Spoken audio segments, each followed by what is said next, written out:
आऊज़ुबिल्लाहिमिनश्शैतानिर्रजीम बिस्मिल्लाहिर्रहमानिर्रहीम। अस्सलाम वालेकुम। इस वीडियो लेक्चर में हम लोग देखेंगे कि सिलेक्ट स्टेटमेंट क्या काम करती है, सिलेक्ट स्टेटमेंट के कैपेबिलिटीज़ क्या क्या हैं, सिलेक्ट स्टेटमेंट से हम लोग किस तरह से डाटा रिट्रीव कर सकते हैं। चलो देखते हैं। इस चैप्टर को पढ़ने के बाद हम इस काबिल हो जाएंगे कि हम ये देख सकेंगे कि सिलेक्ट स्टेटमेंट एसक्यूएल की जो सिलेक्ट स्टेटमेंट है उसकी कैपेबिलिटीज़ क्या क्या है, एग्जीक्यूट कर सकेंगे बेसिक सिलेक्ट स्टेटमेंट। सिलेक्शन क्या करती है, सिलेक्ट जो है ना, सिलेक्ट हमारे पास वर्टिकल सॉरी हॉरिजेंटल डेटा लेके आती है, हॉरिजेंटली रो से, यानी कि हॉरिजेंटली डेटा रिट्रीव करके देती है। जो प्रोजेक्शन है वो हमें वर्टिकली डेटा देती है, कॉलम्स वाइज डेटा देती है। जॉइन जो है वो दो डिफरेंट टेबल्स के कॉलम्स को ज्वाइन करता है, डिफरेंट टेबल्स से किसी कंडीशन की बेस पे हमें डेटा रिट्रीव करके देता है। इन इन तीनों को आगे तसल्ली से इन डेप्थ हम देखेंगे इंशाल्लाह आगे जाके। लेकिन हमारा जो इस लेक्चर का पर्पज़ है वो सिर्फ यही है कि हमने एसक्यूएल की जो सिलेक्ट स्टेटमेंट है जस्ट उसको एक्सप्लोर करना है। सिलेक्ट स्टेटमेंट का सिंटैक्स क्या है? सिलेक्ट स्टेटमेंट पहले सिलेक्ट लिखते हैं, उसके बाद हम ये लिखते हैं कि हमने कॉलम्स कौन कौन से लेने हैं। फॉर एग्जाम्पल सिलेक्ट स्टैरिक का मतलब ये है कि हमने सारे कॉलम्स लेने हैं, यानी ऑल कॉलम्स, या कोई हमने एक स्पेसिफिक कॉलम लेना है तब भी from E M P table या कोई भी टेबल का नाम आ जाएगा। सिलेक्ट स्टेटमेंट हमें ये बताएगा कि हमने कौन कौन से कॉलम लेने हैं, और फ्रॉम जो क्लास होगी वो हमें ये बताएगी कि हमने किस टेबल से डेटा लेना है। सिलेक्ट स्टेटमेंट हमें ये बताएगी कि हमने कौन कौन से कॉलम लेने हैं, और जो फ्रॉम वाली क्लास है वो हमें ये बताएगी कि हमने किस टेबल से डेटा लेना है। देखते हैं कि कुछ रूल्स हैं एसक्यूएल स्टेटमेंट्स को लिखने के, वो क्या क्या है वो भी देख लेते हैं। वो ये है कि सबसे पहले जो एसक्यूएल स्टेटमेंट है ना वो केस सेंसिटिविटी डील होगी। केस सेंसिटिविटी उनसे अब यानी कि केस सेंसिटिविटी नहीं होती उनमें, केस सेंसिटिव नहीं होती उनमें, अपर में लिखो या लोअर केस में लिखो कोई फ़र्क नहीं पड़ता। उसके बाद ये है कि एसक्यूएल स्टेटमेंट्स जो है वन लाइन या मल्टीपल लाइन्स में भी लिखी जा सकती हैं। अगर हम टैब्स और इंडेंट यूज़ करेंगे तो रीडबिलिटी इंक्रीज होगी। उसके बाद कीवर्ड्स जो है ना, कीवर्ड्स वो हम यूज़ नहीं कर सकते, जिस तरह फोर है। फॉर एग्जांपल हम ये कहते हैं कि सिलेक्ट स्टैरिक फ्रॉम, आगे टेबल का नाम देते हैं, और जो फ्रॉम है वो हम कीवर्ड है तो हम keyword as it is use नहीं कर सकते अपने पर्पज़ के लिए।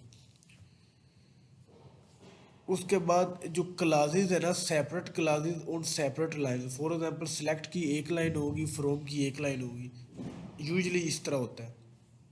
करके देखते हैं। Select asterisk from E M P, ये क्या करता है, select asterisk from D E P T. इसका मतलब ये है कि डिपार्टमेंट टेबल में जाओ और मुझे सारे कॉलम्स ला के दे दो। डिपार्टमेंट टेबल में जाओ और सारे कॉलम ला के दे दो। ये चाहिए रन करके भी देखते हैं। सबसे पहले हम रन करने के लिए अपने एसक्यूएल डेवलपर पे जाते हैं, कनेक्शन बनाते हैं, जो मैंने पहले सेकंड वीडियो में भी आई थिंक बताया था। तो ये मैंने कनेक्शन बना लिया, बना हुआ मेरा पहले, ये मैंने यहाँ पे अपना पासवर्ड दिया। पासवर्ड देने के बाद select asterisk from DPT department, run करके देखते हैं।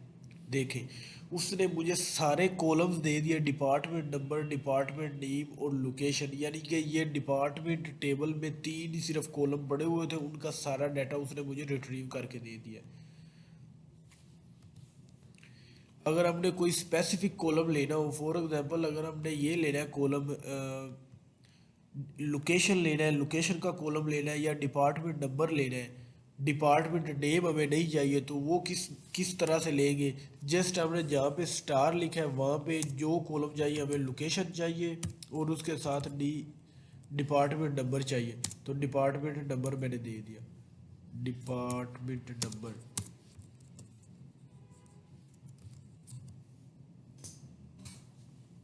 डिपार्टमेंट नंबर मैंने दे दिया। और मैं क्या करूँगा, इसको रन कर दूँगा। उसने क्या किया, मुझे लोकेशन और डिपार्टमेंट नंबर दोनों को रिट्रीव करके दे दिया।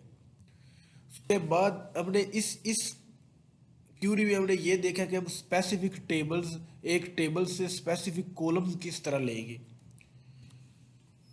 अगर उसके बाद उसकी ना हेडिंग देखते हैं कि डिफ़ॉल्ट हेडिंग्स किस तरह होती है टेबल्स की। जो डेट्स है और करेक्टर्स है ना वो लेफ्ट साइड पे होंगी, और जो न्यूमेरिक डाटा होगा वो राइट साइड पे होगी, और जो उसकी हेडिंग होगी वो अपर केस में होगी। ये डिफ़ॉल्ट की बात कर रहा हूँ।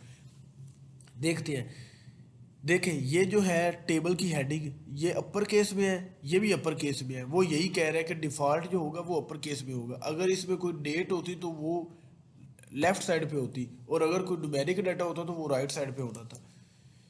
ठीक है। उसके बाद हमने ये देखना कि अरिथमेटिक एक्सप्रेशंस हम किस तरह से डील कर सकते हैं, अरिथमेटिक एक्सप्रेशन किस तरह से लिख सकते हैं एसक्यूएल में। उसके लिए हमारे पास जो ऑपरेटर है, प्लस का साइन यूज होता है ऐड के लिए, सब्ट्रैक्शन के लिए माइनस, मल्टीप्लिकेशन के लिए मल्टीप्ली का सिंबल, और उसके बाद डिवीजन के लिए डिवाइड का। करके देखते हैं हमसे।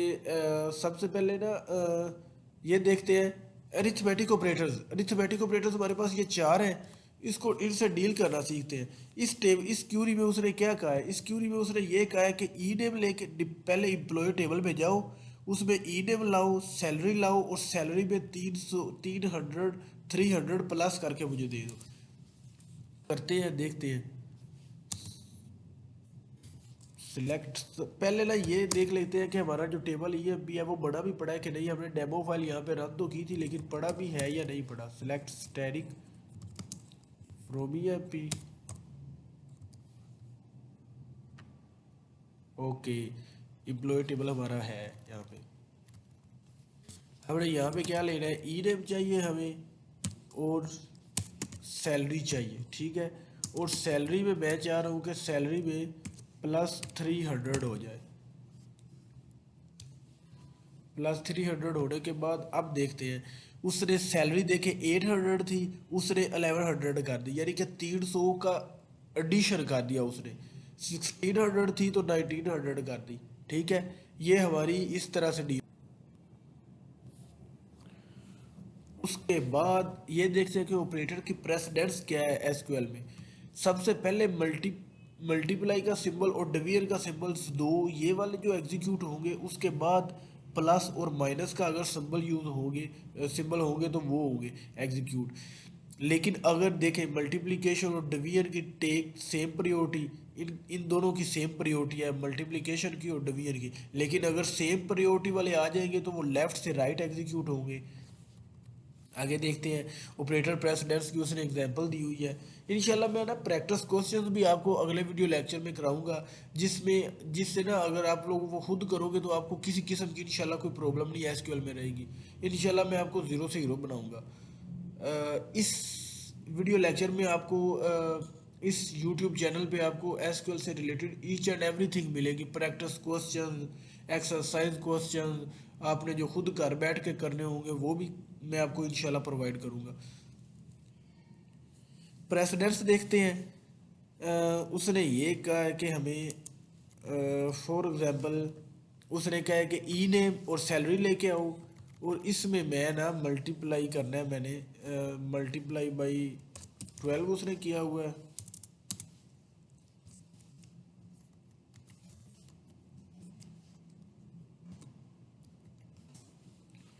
मल्टीप्लाई 12 किया हुआ है।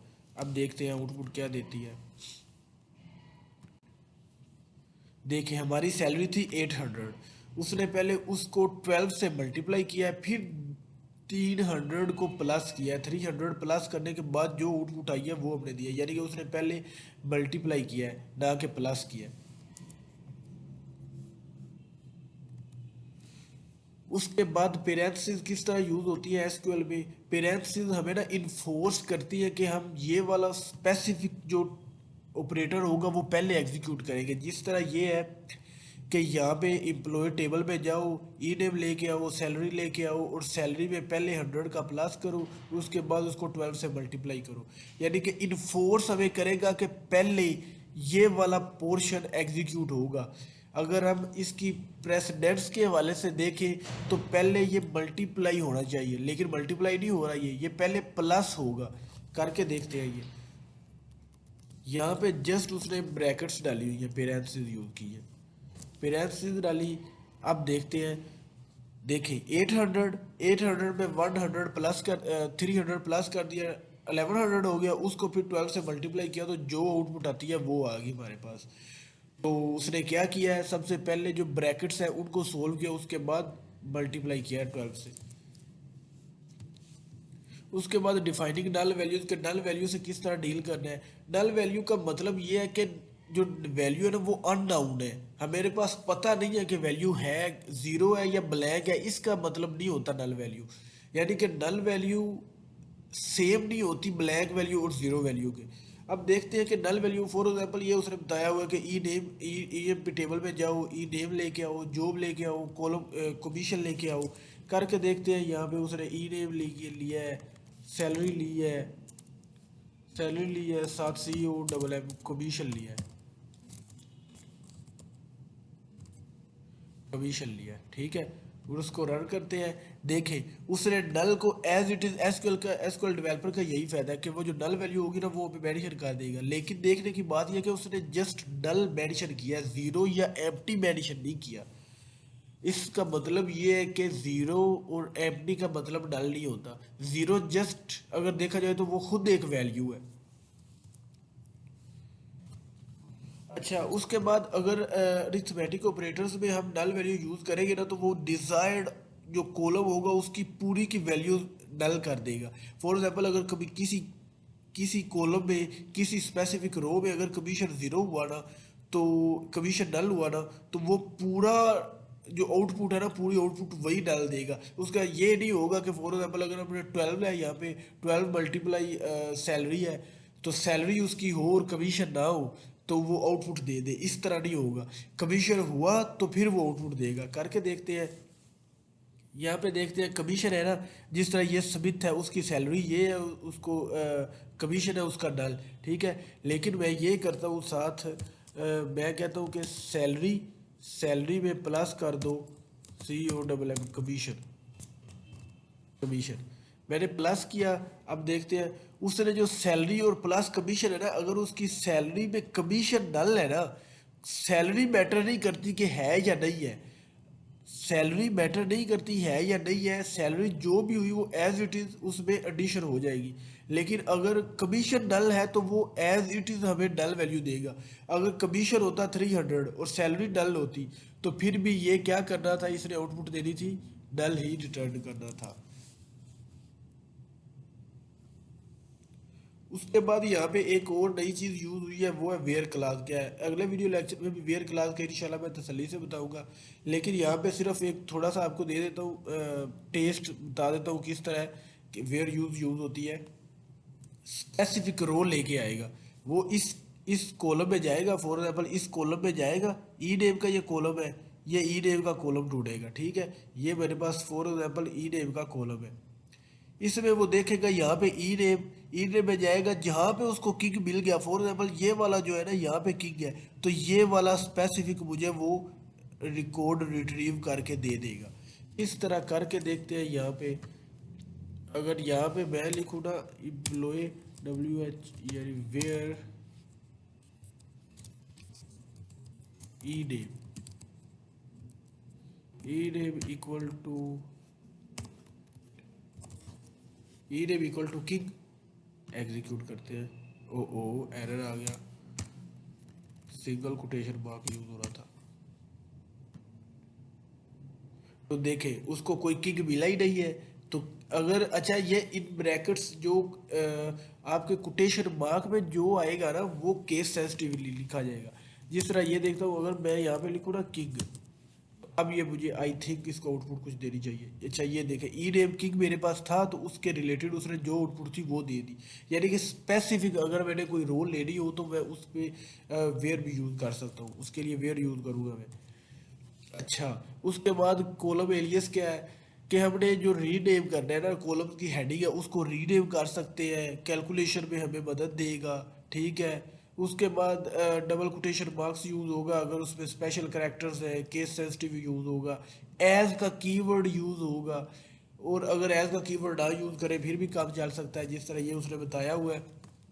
ई एफ बी टेबल में जाओ, ई एफ बी टेबल में जाओ, वहाँ से ई नेम को डब ई नेम की जो हेडिंग होगी उसको रिप्लेस कर दो डेम से, और सैलरी की जो हेडिंग होगी उसको रिप्लेस कर दो सैलरी से, और मुझे वो वाला डेटा दे दो। देखो यहाँ पे उसने एज का यूज़ किया हुआ है यहाँ पे एरियस के लिए, लेकिन यहाँ पे उसने यूज़ नहीं किया हुआ। दोनों तरीके ट्रू है, दोनों तरीकों से हम कर सकते हैं। किस तरह देखें,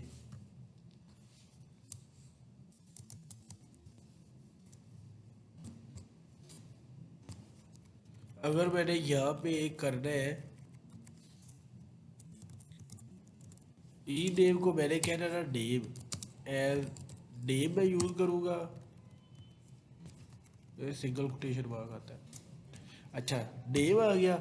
उसके बाद अगर मैंने सैलरी को, पहले तो ये है कि देखें, चलो ये रन करके देखते हैं। पहले तो ये है कि ओ डबल कोटेशन मार्क कह रहा है, डबल कोटेशन मार्क। अच्छा, पहले तो ये देखे उसने ई नेम को नेम कर दिया है, ई नेम को नेम हमें दे दिया, ठीक है। लेकिन एक तरीका ये भी है कि हम सैलरी को एज यूज नहीं करेंगे, जस्ट एज ए सैलरी लिख देंगे। फॉर एग्जाम्पल अगर मैंने SALARY सैलरी का देना है तो ये आ गया। अब देखते हैं, उसने सैलरी को एज इट इज़ लिख दिया, लेकिन अगर मैंने कोटेशन मार्क नहीं यूज़ किया तो इन फोर्स हमें करना पड़ना है यहाँ पे कि मैंने ये यूज़ करना है, यानी कि स्मॉल लेटर्स में लिखना है। तो देखें अब वो मुझे क्या करेगा, ये कैपिटल लेटर्स में नहीं आउटपुट देगा। लेकिन अगर मैं कोटेशन मार्क नहीं यूज़ करूँगा तो फिर क्या होगा, हमें ये डिफ़ॉल्ट, जिस तरह मैंने पहले भी बताया था, डिफ़ॉल्ट में टेबल की हेडिंग जो है वो कैपिटल लेटर्स में होती है, तो ये कैपिटल लेटर्स में हमें दे देगा। उसके बाद है कंकैटिनेशन ऑपरेटर। कंकैटिनेशन ऑपरेटर क्या करता है, कंकैटिनेशन ऑपरेटर हमें ना दो स्ट्रिंग्स को या दो कॉलम्स को, एक स्ट्रिंग को एक कॉलम के साथ कंकैट करके दे देगा। पाइप सिंबल यूज होता है कंकैटिनेशन के लिए, और जो रिजल्टेंट होगा वो हमारे पास एक करेक्टर एक्सप्रेशन बनेगी, और जो मेरे पास रिजल्टेंट होगा वो करेक्टर एक्सप्रेशन बनेगी, करेक्टर एक्सप्रेशन बनेगी। देखिए उसने क्या किया, उसने पहले ई नेम को कनकैट कर दिया जॉब के साथ।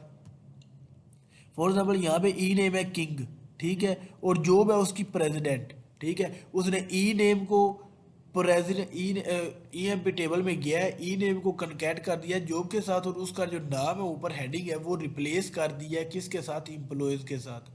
करके देखते हैं, उसने क्या किया है, उसने ई नेम को कनकैट किया है, ई नेम को कनकैट कर दिया है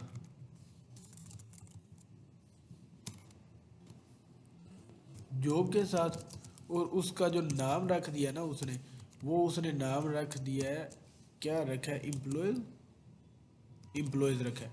उसका नाम उसने रखा है एम्प्लॉयज, एम्प्लॉयज।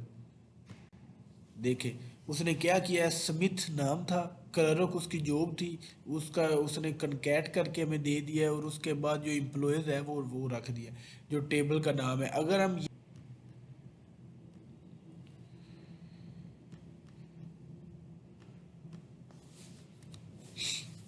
उसके बाद कंकैटिनेशन, उसके बाद लिटरर क्या होता है, literal is a character or an expression or a number included in select statement. Select statement में जो कुछ भी आएगा वो हमारे पास लिटरर होगा। वो डेटा, डेट हो सकते हैं, करेक्टर्स हो सकते हैं, enclosed in single quotation marks लिखे जाते हैं, ठीक हो गया। उसके बाद जिस तरह देखें, फॉर एग्जांपल मैंने यहाँ पे सिलेक्ट में उसने उसने ई नेम को कनकैट कर दिया है, वो हमें ये शो कराने की कोशिश कर रहा है कि उसकी जॉब क्या है। फॉर एग्जांपल किंग, किंग की जॉब है प्रेसिडेंट। देखें उसने E name for example king, king को कनकैट कर दिया खाली स्पेस के साथ, फिर कनकैट किए कर दिया इज ए के साथ, फिर कनकैट कर दिया खाली स्पेस के साथ, और फिर जॉब के साथ। इसका मतलब यह है कि पहले ई नेम, फिर खाली स्पेस, फिर इज ए, फिर खाली स्पेस, फिर जॉब। करके देखते हैं। उसने पहले क्या किया है, ई नेम को कनकैट कर दिया है जॉब के साथ। ई नेम को कनकैट उसने किया है खाली स्पेस के साथ, फिर उसको कनकैट कर दिया है इस ए के साथ, इस ए के साथ, फिर उसको कनकैट कर दिया उसने खाली स्पेस के साथ, और फिर उसको उसने कनकैट कर दिया है जॉब के साथ। करके देखते हैं आउटपुट। और उसके साथ एज मैं इसका ये कह देता हूँ कि फॉर एग्जांपल मैं यहाँ पे लिख देता हूँ एम्प्लॉयज,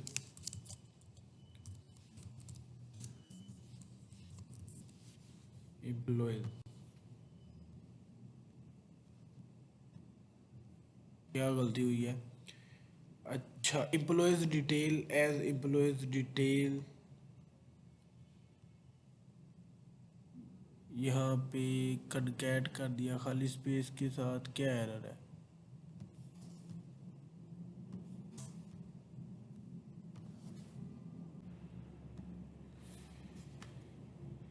तो मैंने क्या किया, ई नेम को कनकैट कर दिया स्पेस के साथ, फिर इज ए, फिर जो फिर स्पेस, फिर जो, फिर उसको नाम दे दिया एम्प्लॉयज का। देखें नेम मेरे पास समित था, फिर स्पेस, फिर इज ए, और फिर कलर।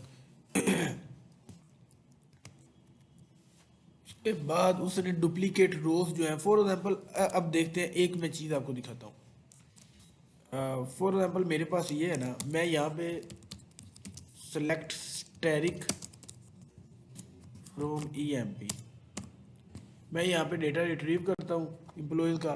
देखें उसने ना फॉर एग्जांपल देखें, अगर मेरे पास ये है ना जॉब क्लर्क है, सेल्समैन है, सेल्समैन है, ये डुप्लीकेट रोज लेके आ रही। डिफ़ॉल्ट में जो हमारे पास क्यूरीज रन होंगी वो डुप्लीकेट रो लेके आएंगी। हम उसके लिए, अगर हमें यूनिक डेटा चाहिए तो उसके लिए एक कीवर्ड यूज़ होता है जो मैं आगे जाके आपको बताऊंगा। देखिए सबसे पहले मैंने डुप्लीकेट अगर मैंने ऐसे एज इट इज़ कर दिया, select department number from employ, मैं यहाँ पे यह कहता हूँ कि मैं यहाँ पे जॉब लेता हूँ, सारे कॉलम नहीं लेता, जॉब लेता हूँ और रन करता हूँ। तो देखें क्या आ रहा है, ये आ रहा है कि फॉर एग्जांपल क्लर्क है, सेल्समैन, ये यूनिक नहीं है। अगर मैंने यूनिक लेने होंगे तो मैं इसके लिए कीवर्ड यूज़ करता हूँ, डिस्टिंक्ट कीवर्ड यूज़ होगा एसक्यूएल में। करके देखते हैं कि ये यूनिक देगा या नहीं देगा। Select DISTINCT distinct job from employ. अब देखें उसने जो यूनिक कीज, जो यूनिक जॉब थी वो उसने दे दी, यानी कि हर जॉब में से एक एक जॉब दे दिया हमें, डुप्लीकेट नहीं दिया। उसके बाद अगर हमने टेबल स्ट्रक्चर देख रहे हैं कि हमारा टेबल जो क्रिएट हुआ है किस तरह का क्रिएट हुआ है, तो उसके लिए मेरे पास जो कीवर्ड है वो डिस्क्राइब का यूज़ होता है और उसके आगे टेबल का नेम आएगा। ये सिंटैक्स है। देखें मेरे पास टेबल है डिपार्टमेंट, डिपार्टमेंट में मेरे पास क्या क्या है, डिपार्टमेंट नंबर एक टेबल का कॉलम है, एक डिपार्टमेंट नेम है, एक लोकेशन है और उसकी टाइप क्या है, नंबर है, ये है variable character two, variable character two या वार्चर टू भी इसको पढ़ते हैं, और उसकी लेंथ क्या है 14 इसकी है, 13 इसकी है, ये है। ये डल नहीं हो सकता, बाकी सारे डल भी हो सकते हैं। करके देखते हैं फॉर एग्जाम्पल मैंने इम्प्लॉय का करना है ना, इम्प्लॉय का स्ट्रक्चर फाइंड करना है, तो मैं देखता हूँ कि describe employee, DESCRIBE, describe employee करता हूँ। देखे उसने क्या किया है, मुझे सारे कॉलम और उसकी जो डेटा टाइप्स है और उसकी जो मैक्सिमम लेंथ्स है वो भी बता दी है। इस वीडियो लेक्चर के लिए सिर्फ इतना ही, अपना बहुत सारा ख्याल रखें। Last thing,